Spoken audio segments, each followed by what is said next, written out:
Hey, what is up, you guys? It's Andy and Kat, and today we are talking about something very special, very near and dear to Andy's heart, which is called the trust paradigm.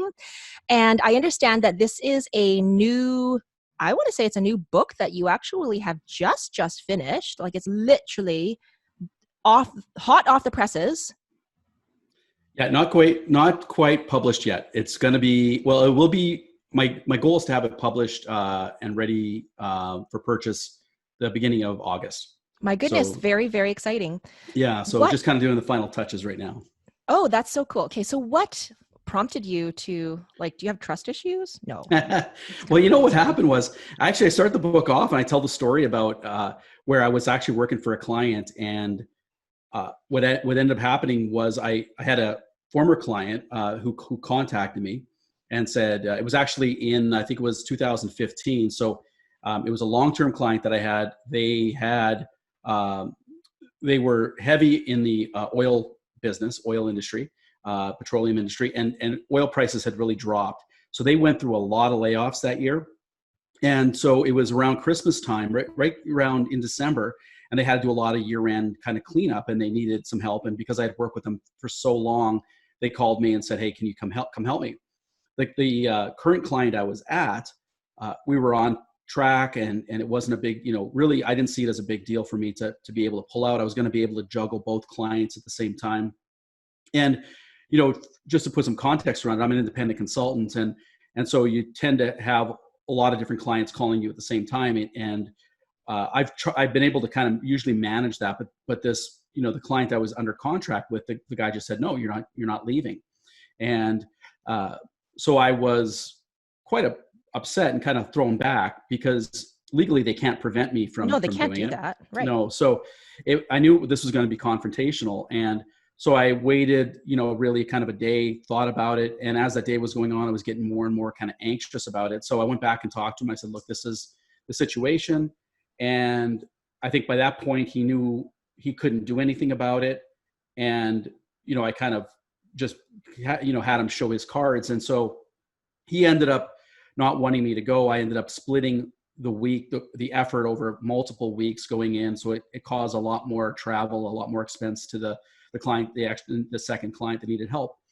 Um, but during that whole process, it actually really chewed at me for quite some time. And I thought, well, why did I need to go and even ask this? Like, why did it get to this point? And that was when I realized it really came down to trust. It came down to the trust that I had and he had for me, possibly the trust he had in consultants, possibly the expectations he had for consultants. But Mm-hmm. then the other side of the equation was there was another side of the trust, which was that client that client who was in the petroleum business. They had trust in me. They felt that they trusted me enough to call me, say, "Hey, can you come back and help me?"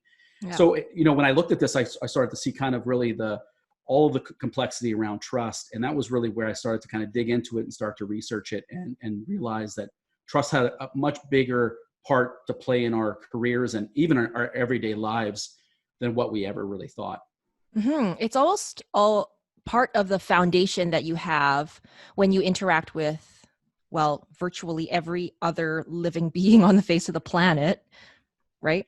And That's right. it's really a huge topic. So how do you want to kind of get into it and let's just flesh it out a bit?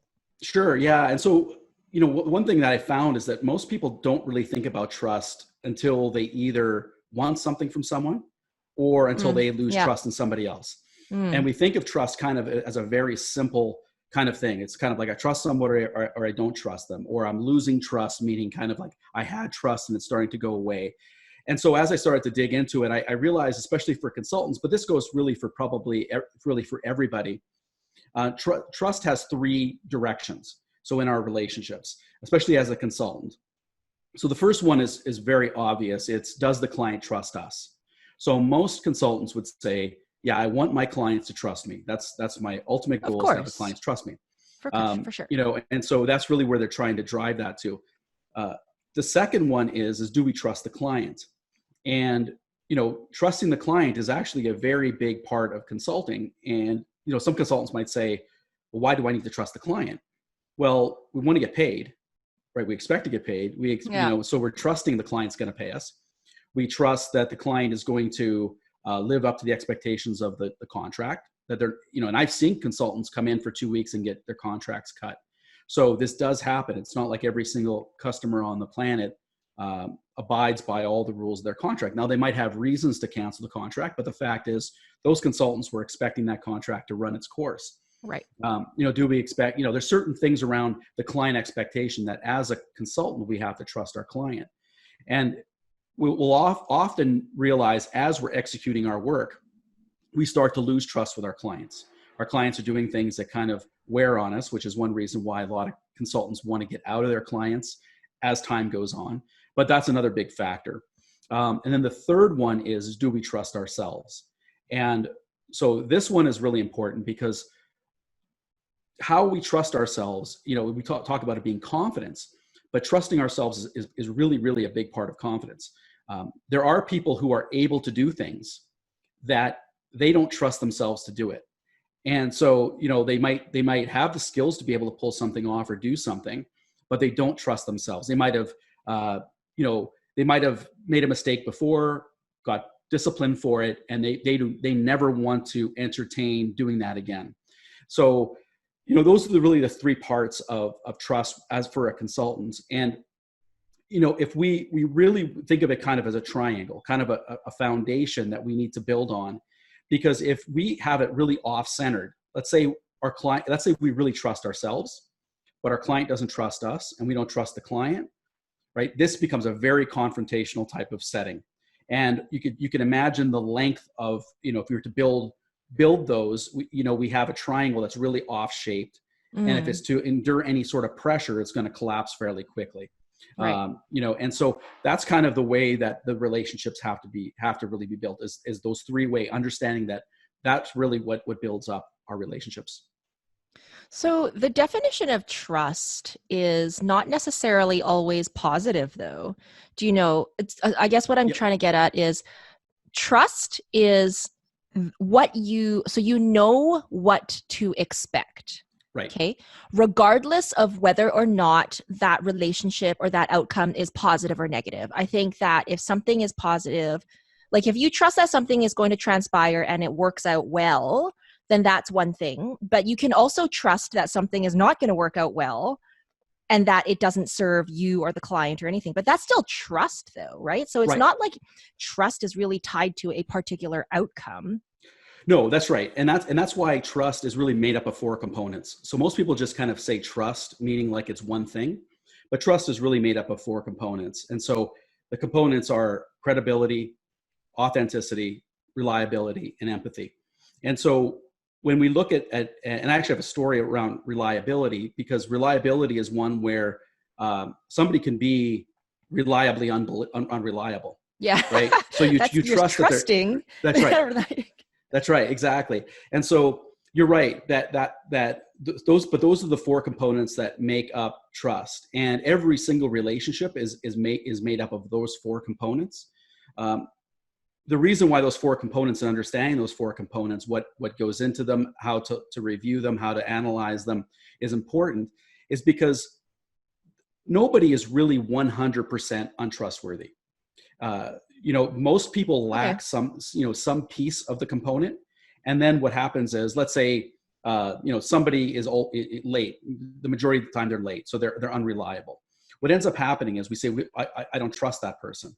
Well, really, they're just unreliable. That's really what it comes down to. And they may be even unreliable under certain circumstances, certain situations. They might be reliable in other areas.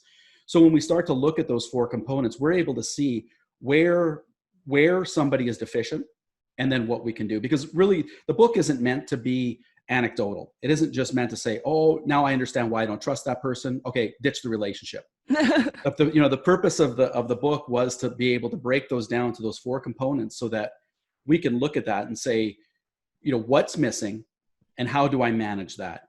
Because a lot of great relationships have ended because of one component, let's say trust component that could have been dealt with. And sometimes they're very small and they're very manageable. Right. So that's sort of enlightening to me even before you went into the 4 components of trust, like when you say you trust somebody, very often we mean that we have a good and close relationship with that person, and we can rely on them to have our backs. But that's not necessarily, like, trust is very, what you are suggesting is trust is very objective, and you can trust that essentially you can expect a particular outcome reasonably consistently. Correct. That's right. Yeah, and that's actually why understanding those 4 components is really important, because you might say you might have to take on some work where, let's say, empathy may not be something that you're going to rely on. So you might have something where somebody has to go do some work. Let's say you need snow removed from your property. You might really lower the concept of empathy. You might just you might look at that and say, well, I need my snow removed. This individual comes and he cleans my snow, and that's all I care about. We might factor these things up or down based on what type of relationship we have with different people. That the more close we are with somebody, the more we want these 4 components to be fairly solid. And most relationships they're very dynamic. So when I talk about the 3 directions of trust, and if we have that vision of a triangle, I also use the concept of a stool. So if we think of a 3-legged stool, if you've ever sat on a stool before where one leg is a little bit off than the other, it's really uncomfortable. Yeah. But you can sit on it, right? Because you can usually sit on it. If one leg is really short, you can't sit on it. In fact, the chair will likely break if you put pressure on it and sit on it. It'll fall over and snap, or you'll hurt yourself. Sure. But so what happens is, the closer our relationships are, the more we're really investing ourselves into that relationship. Let's say for our livelihood, for our safety, for in our with our family members, whatever. Those 4 components play a major part, and because they're dynamic, they will constantly be changing. We just don't want them to be so off-centered that it really causes a lot of anguish and hardship in other areas. Mm-hmm.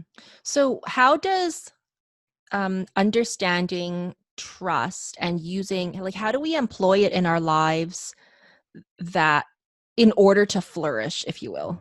Yeah. So, and that's a great question. And I think the biggest thing is understanding those 4 components. And then when somebody, and I'll use an analogy, an actual real life story here. I worked for a client one time where their controller had an employee, and his name was Sean. So Sean was a great employee. He was in his early 20s.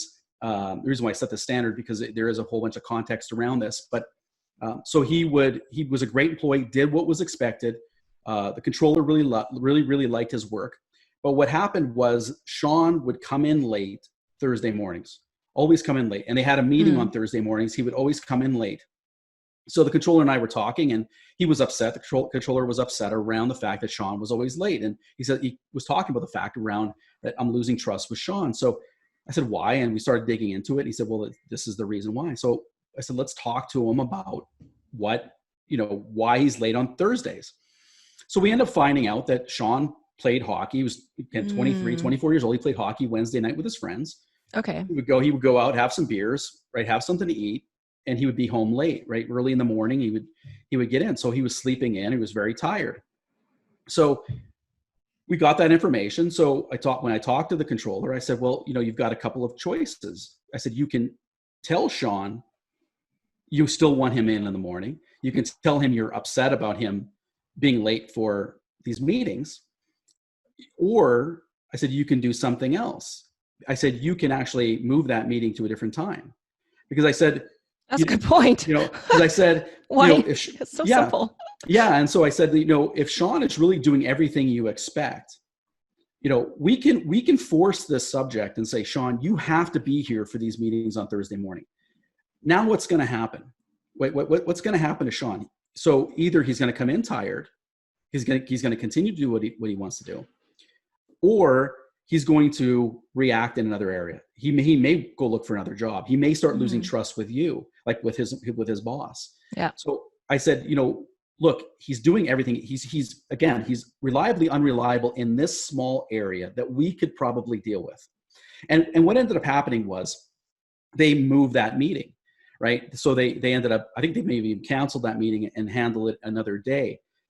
But the point is that when that controller had to make the decision on what he was going to do with Sean and how he was going to deal with this problem, now it came down to how did that controller trust himself? Because what happened was he wasn't trusting Sean. Now, if we talk about the three-way trust, he had to make the decision and say, I can push this, right? I'm in charge. I can force Sean to be here, right? And I can make him do what I want to do in some manner, right? I can discipline him into basically complying. Some managers would do that. And some managers would do that because they may not trust themselves to be able to handle the fallout from having someone dictate to them in a subtle way how to manage their business. You see, there's a lot more interaction going on. And That's right. So what happened was the controller did what I thought was the right thing and just moved the meeting, canceled it, moved it to another day. And it showed really the controller, although I could tell he was going through that process of saying, hey, what's the fallout of this? He was then able to fall back on his own skills and say, hey, I trust myself to be able to handle someone else questioning my authority, someone else trying this, someone else, pushing their boundaries. And, because he ended up trusting himself. So that's why that interaction, and really what ended up happening was he got more out of Sean because Sean actually, he was staying late anyways. And he really risked this really tainting the relationship. So right. And that's so what he did was actually an act of good faith. Mm-hmm. Right. And so like when we talk about trust, everything that you have suggested is objective, it's cause and effect. But really that person, the controller, really had to dig down and say, well, it's not a kick to my ego if I have to change around the situation to make it work better for everybody, mm-hmm. particularly Sean. Mm-hmm. Right. And so then he actually made an emotional deposit, right, in the bank account that he and Sean had. Exactly. And then as a result, that relationship was improved, was boosted a notch. That's right. Exactly. Just by the simple action of logistics. That's right. Exactly. That's right. And that's a really kind of a simple kind of concept. I had another client who actually did something different. Now, this person didn't ask me for trust information or to help them with a problem, but there was another manager who took a completely different approach. This one manager who did not, he would actually dial in on conference calls and not announce himself. That's so he would awful. Listen. Oh, it's crazy. And he would actually listen to the conference calls. And what would happen is he would sometimes punish people because he now would have information that was being talked about. And the way we started to figure out that this was going on is he would often walk straight into the room and then state something that was only said on the conference call earlier. So that was how we found this. What of course is so 100% apparent is this: not only did the manager not trust his employees, right? Did not trust, what was going on in those conference calls. He also didn't trust himself. And because otherwise he would have just said, look, what do I need to do to clean this thing up? Whatever was causing him to not trust his employees, he should have had the wherewithal to go and fix the problem. But what happened was, of course, as the employees caught on to this, they started to not trust him. Less work got done, right? People just locked up. Yeah. Right. And so what happened was, if you can picture all those angles of trust, they just shrunk to the point where really that manager ended up leaving. And then of course what happens is you question the decision-making of his managers, because you say, well, how could this person be put in this situation to do this? So that's an opposite scenario from the Sean situation, is that, this individual took a completely different approach. He said, look, I'm going to instill my will on everybody else, and really got close to no productivity out of anybody, because everyone just felt like, they were living behind the Iron Curtain and being watched for everything that they were doing. Yeah. Yeah. In the most passive aggressive way. Right. That's right. That's crazy. Yeah. So this I feel like what we're talking about here is very relevant to our situations today, because so many people are working from home. And I mean, we being in IT, I feel like we have always been in a situation where working remotely is almost commonplace for most Mhm. organizations. And very seldom do you have reliability issues or trust issues. There are probably more technology issues about working alone than, trusting that your team members are going to actually be doing productive work Mhm. at home, right? Mhm. And the fact of the matter is, like, people who work from home really end up working longer hours, Mhm. and they work constantly, like they often work through lunch just because there's no cue to remind them that it's noon, or whatever, it's 12 o'clock, go get something to eat, Mhm. right? So that is something that, I mean, given the current climate of what everybody has to deal with right now, that it almost had to put everybody was sort of put into the situation where, okay, we have to level up and trust our teammates to work from home and work in good faith and be diligent, even though we're not there to monitor them every so often. Right. That's right. Yeah. And I think this is where, I mean, the fourth component kicks in is, well, I think the second component and the fourth component, the second component is authenticity, and the fourth component is empathy. So authenticity being really focused around what role do you play? And this is one of the biggest challenges with most people think of authenticity being just, being true to themselves. But authenticity is much more broad than that. It's also, being true to the role that you play, and the roles that you play, because we often all play different roles. So when you're working from home, you're an employee. You might be a manager if you're managing different people. You might be a parent. You might be a spouse. You might be taking care of adult children. You might be taking care of uh, your parents, your grandparents, whatever the situation is, your caregiver. So what happens is when the work comes home, now we have to switch roles fast. And that's a challenging thing, from going to a meeting to having to make a sandwich for your child, or putting someone down for a nap, and being able to juggle all this. And so people who, let's say, don't have those same obligations, they may not understand, why is there a kid screaming in the background, or why did a kid just poke his head onto a screen, or why is somebody late for 5 minutes? They're home. Why aren't they here? They're home. Where would they be? Well, did you ever, did anybody think that they have a 1-year-old and they're trying to put them to sleep, and 1-year-olds don't know when your next meeting is?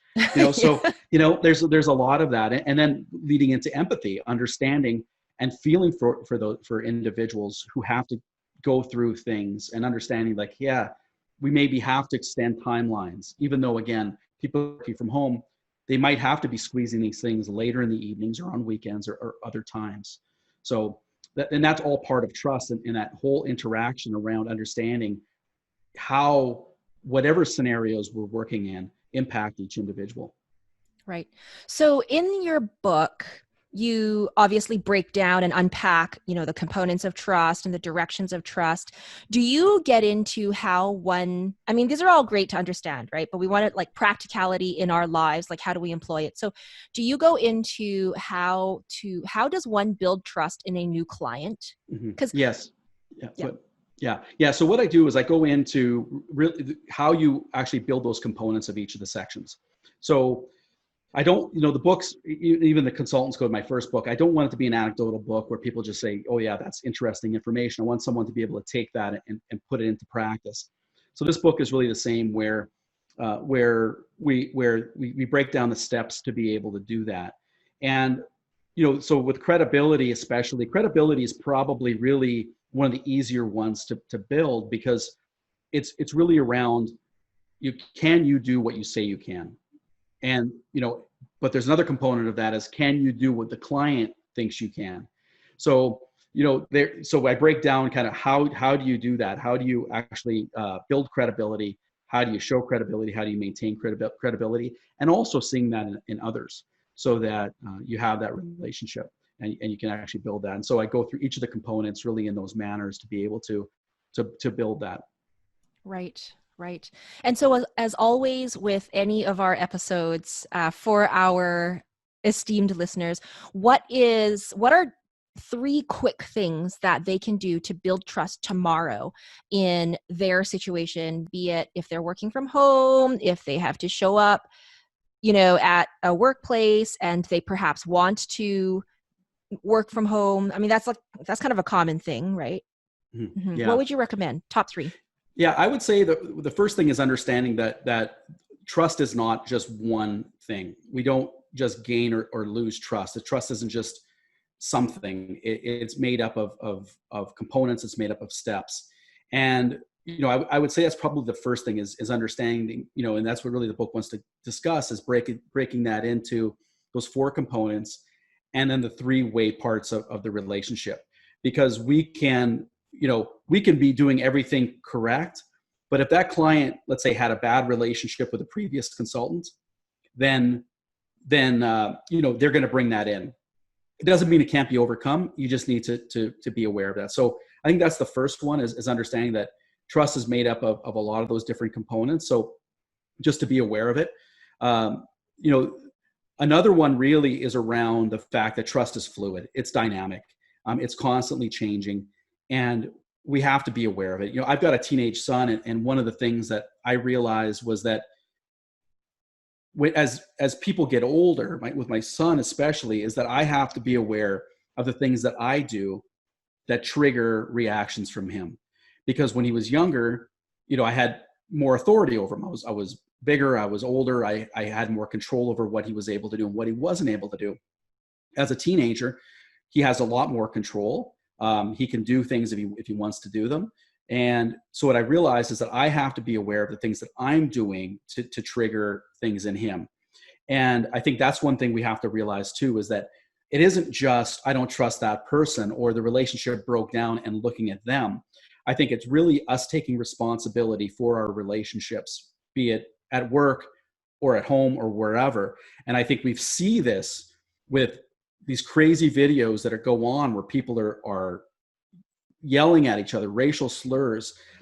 I understand people are under stress, but let's take responsibility for ourselves, how we go out in public, because we still, going to Walmart or Safeway or the gas station, it's still a privilege. And if you don't think it's a privilege, well, the guy in prison can't do it, right? That privilege was taken away. Right. So, so to understand that these are privileges and, yes, some things we don't like, but to understand that, we have a big responsibility to play the role with the relationships we have around us. And so much of it's based on trust. In fact, all of it, I would say almost all of it's based on trust, because, trusting that what's going on around us, how people are acting with us, and even understanding that if somebody says, hey, you're not wearing a mask, please put a mask on. We don't know their situation. And so to snap at them or yell at them or say, I have the right not to wear a mask. And you know what, whatever your personal opinion is on masks or not, we don't know what that other person's thing is. They might have already somebody sick at home. There's a lot of different things. And so to understand, that we're responsible for, what goes on in our lives.